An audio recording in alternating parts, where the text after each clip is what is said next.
Gas ಸೋರಿಕೆಯಿಂದಾಗಿ ಅಗ್ನಿ ಅವಘಡ ಸಂಭವಿಸಿರುವಂತಹ ಘಟನೆ ರಾಮನಗರದಿಂದ ಬರ್ತಾ ಇದೆ ಸುದ್ದಿ. ಗ್ಯಾಸ್ ಸಿಲಿಂಡರ್ ಸೋರಿಕೆಯಿಂದಾಗಿ ಅಗ್ನಿ ಅವಘಡ ಆಗಿರುವಂಥದ್ದು. ಚಿಕಿತ್ಸೆಗೆ ಸ್ಪಂದಿಸದೆ ತಂದೆ ತಾಯಿ ಮಗ ದುರ್ಮರಣಕ್ಕೀಡಾಗಿದ್ದಾರೆ. ಕನಕಪುರದ ಅಮರನಾರಾಯಣ ಬ್ಲಾಕ್ನಲ್ಲಿ ನಡೆದಿದ್ದಂತಹ ಘಟನೆ ಇದು. ಅಡುಗೆ ಮಾಡುವಾಗ ಗ್ಯಾಸ್ ಲೀಕ್ ಆಗಿ ಸಂಭವಿಸಿದ್ದಂತಹ ಅವಘಡ. 55 ವರ್ಷದ ಸಿದ್ದರಾಜು, 50 ವರ್ಷದ ಚಂದ್ರಮ್ಮ, 22 ವರ್ಷದ ಪ್ರಶಾಂತ್ ಗಾಯಗೊಂಡಿದ್ದರು.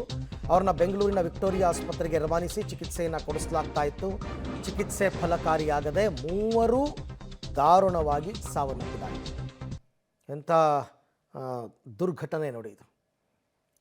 ತಮ್ಮದಲ್ಲದ ತಪ್ಪುಗಳಿಗೂ ಕೂಡ ಜೀವ ಬಲಿ ಕೊಡಬೇಕಾದಂತಹ ಎಷ್ಟೋ ಇನ್ಸಿಡೆಂಟ್ಗಳು ನಡೆದಿದೆ. ಇಲ್ಲೂ ಹಾಗೆ ಆಗಿರ್ತಕ್ಕಂಥದ್ದು. ಸಾವು ಯಾವಾಗ ಎಲ್ಲಿ ಯಾರನ್ನ ಹೊಂಚಾಕಿ ಕಾದು ಕೂತಿರುತ್ತೆ ಗೊತ್ತಿಲ್ಲ. ಸೊ ಹಾಗಾಗಿ ಚಿಕಿತ್ಸೆ ಫಲಕಾರಿಯಾಗದೆ ಬದುಕೊಳ್ತಾರೆ, ಔಟ್ ಆಫ್ ಡೇಂಜರ್ ಅನ್ನೋ ಸ್ಥಿತಿ ಇತ್ತು. ಬಟ್ ಅದಕ್ಕೆ ಹಂಗಾಗಲಿಲ್ಲ. ಈ ಬರ್ನ್ ಇಂಜುರೀಸ್ಗಳೇ ಹಾಗೆ.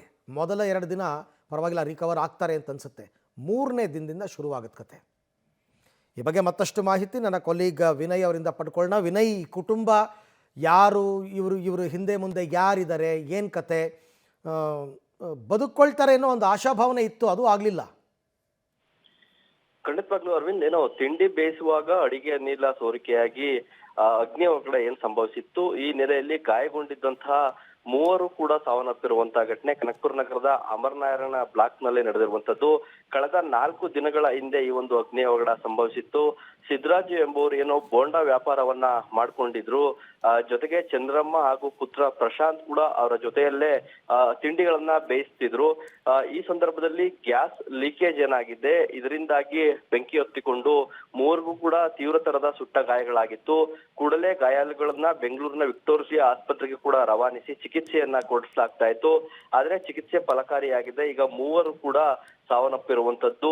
ಕನಕಪುರ ಟೌನ್ ಪೊಲೀಸ್ ಠಾಣಾ ವ್ಯಾಪ್ತಿಯಲ್ಲಿ ಈ ಒಂದು ಘಟನೆ ಕಳೆದ 4 ದಿನಗಳ ಹಿಂದೆ ನಡೆದಿತ್ತು.